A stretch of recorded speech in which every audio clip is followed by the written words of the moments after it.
The news continues. Here again is Brian Williams. If you're watching us in the south, then you know what is fast becoming a major snowstorm is making for dangerous travel throughout the region tonight. Even a few inches can be crippling down there, and entire states are on alert tonight in advance of its arrival. By tomorrow night, Virginia could have as much as a foot of snow on the ground. The storm has shut down businesses and schools from Louisiana to the Carolinas. South Carolina told all the public employees don't bother coming in tomorrow. It's now causing flight delays across the country. Weather Channel meteorologist Mike Seidel is joining us now from Hartsfield International Airport in Atlanta, the world's busiest, where more than 200 flights have been canceled. And they're also watching another important number, the temperature on the runway. Mike, take it away.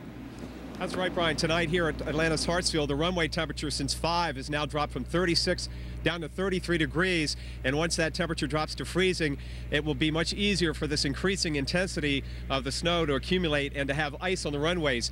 Here at Hartsfield, we can show you the runways tonight. Activity has dropped considerably since late this afternoon. Many of the airlines have cut back their operations because they just can't de-ice the planes fast enough. They only have 8 de-icers for the whole airport, 10 snow plows, and 5 salt and sand trucks. Remember, this is not Buffalo, this is Atlanta. So many flights have been canceled. Many people are holed up at the airport or finding rooms around the airport, and they will stick it out until sometime tomorrow. The snow expected to last overnight. We've had a huge impact across the southeast today. One of the spots hardest hit was southern Mississippi, way down in HATTIESBURG, Mississippi, Ole Miss territory.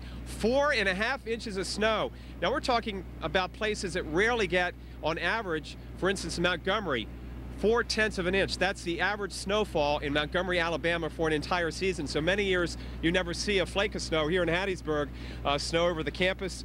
And for a lot of kids, it was a beautiful morning to get out and make a snowman and make snowballs. Many schools still closed here in the south. And now we're watching the snow accumulate tonight. The big problem here is, once again, like many locations in the south, there is very little salt to go around. They hit the overpasses on the interstates, neighborhood streets, and state highways, and many areas are left uncovered with salt and are going to be very slippery. We're expecting a lot of businesses tomorrow, Brian, to cancel or just open late. And Mike, you're probably close to the epicenter of the low tonight. It's going pretty good where you are. Where is this thing headed from where you are?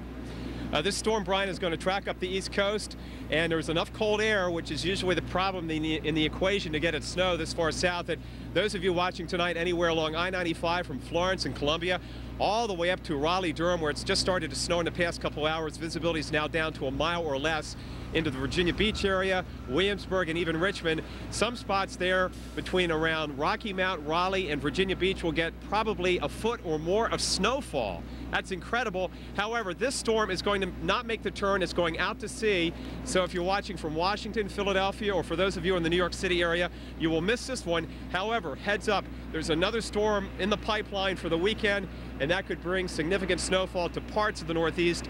Details are still sketchy on where that rain-snow line is going to set up, but you're not going to miss out on this one in the Northeast come weekend time. You will miss this one, though. And we know without saying it where you can get those details. Our friend Mike Seidel, meteorologist for the Weather Channel, who's been out live doing these updates all afternoon and evening where they do this for a living. Mike, our thanks as always. Thank you, Brian.